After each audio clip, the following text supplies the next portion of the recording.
બનાસકાંઠા જિલ્લાના થરાદ ખાતે હોટલ સિવાય ઇન્ટરનેશનલમાં પૂર્વ સાંસદ પરબતભાઈ પટેલ તેમજ નાયબ પોલીસ અધિક્ષક થરાદ SM વારોતરિયાના અધ્યક્ષસ્થાને આઝાદ ફિલ્ડ પત્રકાર એસોસિએશન ગ્રુપ થરાદનો સ્નેહ મિલન કાર્યક્રમનું આયોજન કરવામાં આવ્યું હતું।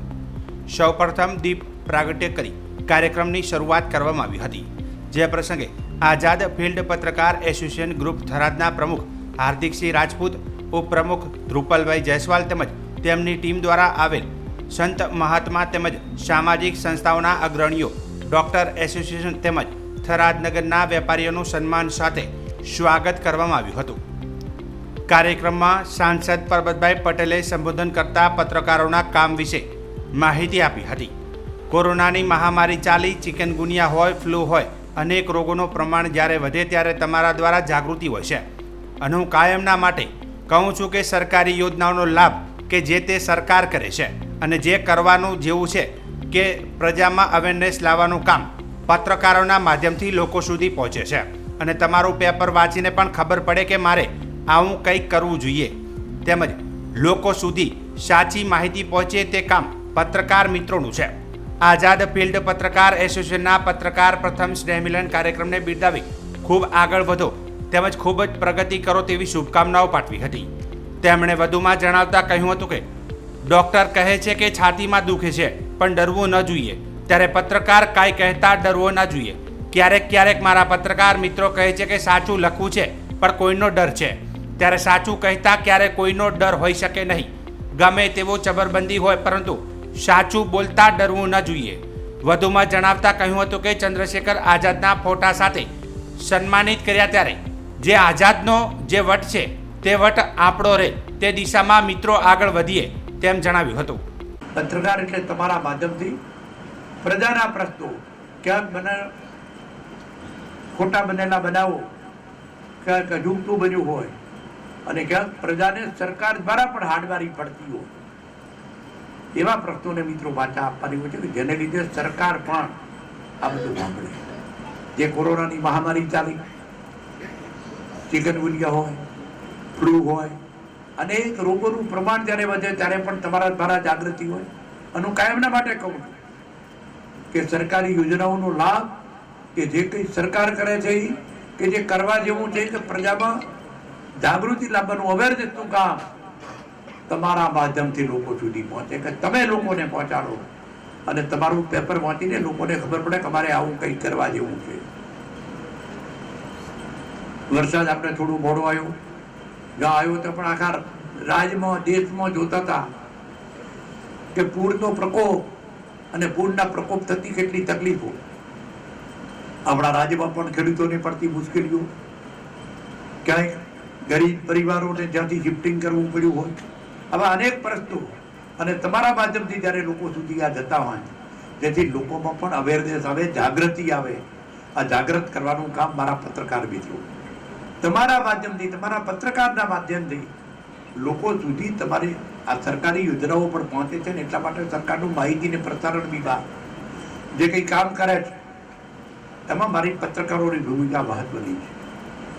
ત્યારે આજનો તમારો સ્નેહ મિલનનો કાર્યક્રમ ખૂબ આવકારદાયક એટલા માટે છે કે તમને પણ બધાને ઓળખતા હોય। આજે જ્યારે આ બધી જુદી જુદી સંસ્થાઓની હસ્તીઓ તમારા વચ્ચે ઉપસ્થિત છે, આ જ્યારે બધું મિત્રો તમે કરો છો ત્યારે આજે પણ તમે સરસ મજાનો કાર્યક્રમ નાખીને તમારા પત્રકારત્વને લોકોને જાગૃતિ મળે એટલા માટે કરીને આ બધી ટીમને બોલાવી છે। એટલે ભાઈ સંજયભાઈ જેમ કહેતા હતા કે આ પહેલો પ્રસંગ છે કે થરાદને અમને આઝાદ ફિલ્ડ પત્રકાર એસોસિએશનની પ્રથમ મિટિંગ થઈ, ત્યારે મિત્રો ખૂબ આગળ વધો, ખૂબ પ્રગતિ કરો। ડોક્ટર સાચી વસ્તુ કહેતો ડરવું ન જોઈએ, ક્યારે મારો પત્રકાર કોઈ હાથું કહેતો ડરવો ન જોઈએ, ક્યારેક મારા પત્રકારો કે સારું હાથું લખવું છે પણ ફલાણાનો ડર છે એટલે કે મને અટકાવે નહીં જાય। હાથું કહેતો ક્યારેય કોઈનો ડર હોઈ શકે નહીં, ગમે તેવો ચબરબંધી હોય તો પણ હાથું કહેતો મિત્રો ડરીએ નહીં, તો જ આપણું પત્રકારત્વ ચાલે। નામ શું છે? આઝાદ ફિલ્ડ પત્રકાર એસોસિએશન। આઝાદ અમને બધાને સન્માનિત કર્યા આઝાદના ફોટાથી, ત્યારે આઝાદનો જે વટ છે એ વટ આપણો રહે એ દિશામાં મિત્રો આગળ વધીએ। અહીં તમારા વચ્ચે આવવાનું થયું, તમે અમારું સન્માન કર્યું અને આટલા બધા મિત્રોને મળવાની તક આપવા બદલ ભાઈ શ્રી હાર્દિક, ભાઈ શ્રી જયસ્વાલ, સમગ્ર ટીમ જે આઝાદ ફિલ્ડ પત્રકાર એસોસિએશનના બધા જ મિત્રોનો હૃદયથી દિલથી આભાર માનું છું અને બધાને ખૂબ શુભેચ્છા આપું છું કે તમારા ફિલ્ડમાં તમને ખૂબ સફળતા મળે, ખૂબ પ્રગતિ કરો. વધુમાં થરાદ નાયબ પોલીસ અધિક્ષક સંબોધનમાં જણાવ્યું હતું કે થરાદ આઝાદ ફિલ્ડ એસોસિએશન ગ્રુપ ખરેખર આઝાદ છે. દરેક અઠવાડિયામાં પોલીસ અને પત્રકારોની મીટિંગ થતી હોય છે અને કોઈકને કોઈક પ્રશ્ન હોય તો આવે અને કે સાહેબ આમાં શું કરવું, પણ ખૂબ પોઝિટિવ લોકો છે.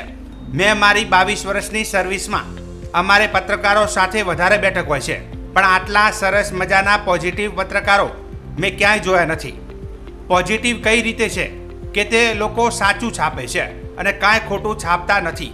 જે લોકો કહેતા હોય છે કે આ ખોટું છે, જે જરાય ખોટું નથી.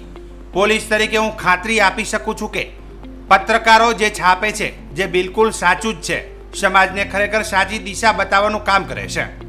વધુમાં જણાવતા કહ્યું હતું કે અમારી પોલીસ ડિપાર્ટમેન્ટને નથી ખબર પડતી, તેના પહેલાં તમામ પત્રકારોને ખબર પડે છે અને પોલીસને જાણ કરે છે. આ વિસ્તારમાં ખૂબ જ જાગૃતિનો અભાવ છે, તે વાત સાચી છે, પણ જે આઝાદ ફિલ્ડ પત્રકાર એસોસિએશનના મિત્રો જે કામ કરે છે તેમને ખરેખર સલામ છે. કે થરાદના આઝાદ પત્રકાર જે છે એ ખરેખર આઝાદ જ છે. દર અઠવાડિયે 1-2 વખત અમારી મીટિંગ થતી હોય, કોઈને કોઈ પ્રશ્ન હોય તો આવે કે સાહેબ આમાં શું કરશું, આમ કરશું, તેમ કરશું. પણ ખૂબ પોઝિટિવ લોકો છે. મેં તો મારી 22-23 વર્ષની સર્વિસ થઈ અને અમારે પત્રકાર સાથે જ વધારે પડતું ઉઠક બેઠક હોય છે, પણ એટલા સરસ મજાના પોઝિટિવ પત્રકારો મેં જોયા નથી. ખરેખર ખૂબ પોઝિટિવ છે. પોઝિટિવ કઈ રીતે કે સાચું છાપે, કંઈ ખોટું નથી છાપતા.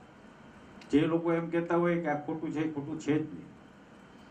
પોલીસ તરીકે હું ખાતરીથી કહું છું કે પત્રકારો જે છાપે છે એ બિલકુલ સાચું છે. સમાજને ખરેખર સાચી દિશા બતાવે. બાકી એમની બહુ સાચી વાત છે. નંબર 2, અમારી પોલીસ ડિપાર્ટમેન્ટને નથી ખબર પડતી, એના પહેલાં તમામ પત્રકારોને ખબર પડે છે અને એમને પોલીસને જાણ કરે.